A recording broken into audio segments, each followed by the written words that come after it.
నా దృష్టిలో అయితే ఏదో ఎలక్ట్రీషియన్ కాంపిటీషన్ పిల్లలు ప్రిపేర్ అయి ఉంటారు. వాళ్ళకి ఆ సబ్జెక్ట్తో సంబంధం లేదు. ఎక్కడో తీసుకుంటారు, ప్రిపేర్ అవుతారు, ముక్కున పడతారు, బట్టి పెడతారు, పోయేసి దాన్ని డెలివరీ చేస్తారు. అలాగే కనపడుతుంది. ఇకపోతే ఈ ఫ్యామిలీ దీనికి సంబంధించి ముఖ్యమంత్రి గారు నిన్న అన్న కాంటెక్స్ట్ కానీ, అంటే గతంలో అది వాస్తవం. కాంగ్రెస్ పార్టీ రాజశేఖర రెడ్డి గారి ఆశయాలను తుంగలో తొక్కి ఆయన పథకాలని పక్కకు తోసి ఆయన కోసం మరణించిన వాళ్ళ కుటుంబాలను పరామర్శించాలని ఓదార్పు యాత్ర చేపడితే అడ్డంగా దానికి నో చెప్పి దాని తర్వాత కక్ష సాధింపు చర్యలు మొదలుపెట్టి వేధిస్తున్నప్పుడు అది చంద్రబాబుకు తెలుసు. ఫైనల్గా సోనియా గాంధీ దగ్గర కలిసినప్పుడు జగన్మోహన్ రెడ్డి గారు, విజయమ్మ గారు, షర్మిలమ్మ గారు వాళ్ళు ముగ్గురే ఉన్నారు. అక్కడ ఏం జరిగింది అనేది కూడా ఆమెకు తెలుసు. సరే, అది గతం అయిపోయిన తర్వాత అంత మాత్రాన రాజకీయ పరంగా దారులు వేరు కాకూడదని ఎవరు అన్నారు. ఇక్కడికి వచ్చేసరికి కుటుంబాన్ని చీల్చడం అనేది ఆయనన్న కాంటెక్స్ట్. ఆ రోజు ఎప్పుడైతే బయటకు వచ్చి పార్టీ పెట్టగానే బాబాయ్ వాళ్ళ చిన్నాన్నను వివేకానంద రెడ్డి గారికి మంత్రి పదవి ఇచ్చడం, ప్రలోభ పెట్టడం, ఆ తర్వాత పోటీకి దించడం విజయమ్మ గారికి పోటీగా, ఇవన్నీ అందరు చూశారు. బట్ ప్రజలు దే చోజ్ జగన్మోహన్ రెడ్డి గారు సరైన వారసుడు అనుకున్నారు, పార్టీకి పట్టం కట్టారు. ఆ తర్వాత రెస్ట్ ఈజ్ హిస్టరీ అందరం చూస్తున్నాం. తర్వాత ఇప్పుడు జరుగుతున్నది ప్రత్యక్షం. లేకపోతే షర్మిలకు ఇక్కడ ఎవరి ద్వారా ఇక్కడ ఏపీలో కానీ ఉభయ తెలుగు రాష్ట్రాల్లో ఎవరి ద్వారా తెలుసు? రాజశేఖర రెడ్డి గారి బిడ్డగా తెలుసు, జగన్మోహన్ రెడ్డి గారి చెల్లెలుగా తెలుసు.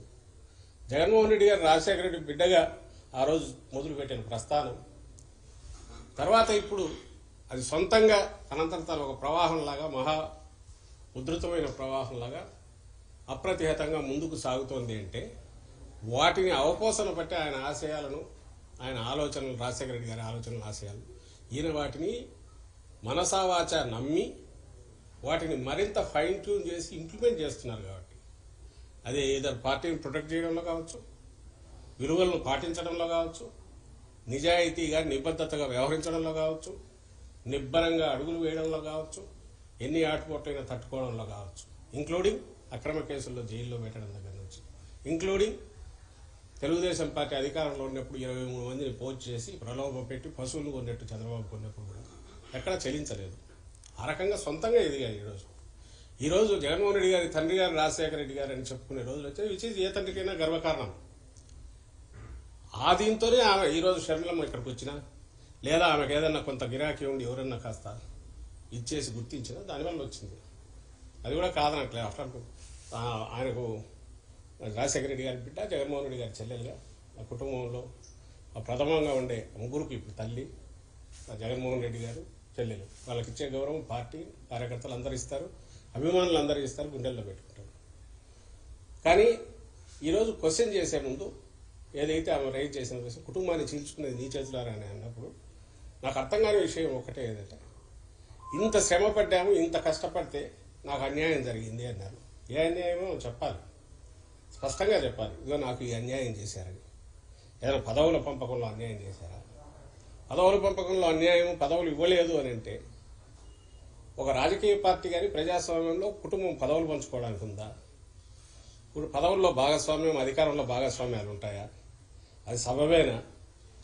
అది చర్చకు అసలు చర్చించడానికి కూడా అర్హమైందేనా? అసలు అది ప్రజాస్వామ్యం ఎట్లా అవుతుంది, రాజకీయ పార్టీ ఎట్లా అవుతుంది? ఒకసారి మొదలు పెట్టాక రాజకీయ పార్టీ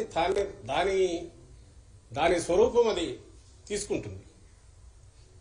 ఆ ఒక స్వరూపం తీసుకున్నాక అందులో ముందు నుంచి పునాదుల దగ్గర నుంచి ఉన్న వాళ్ళు ఉంటారు, ఎదుగుతున్న కొద్ది మధ్యలో జాయిన్ వాళ్ళు ఉంటారు.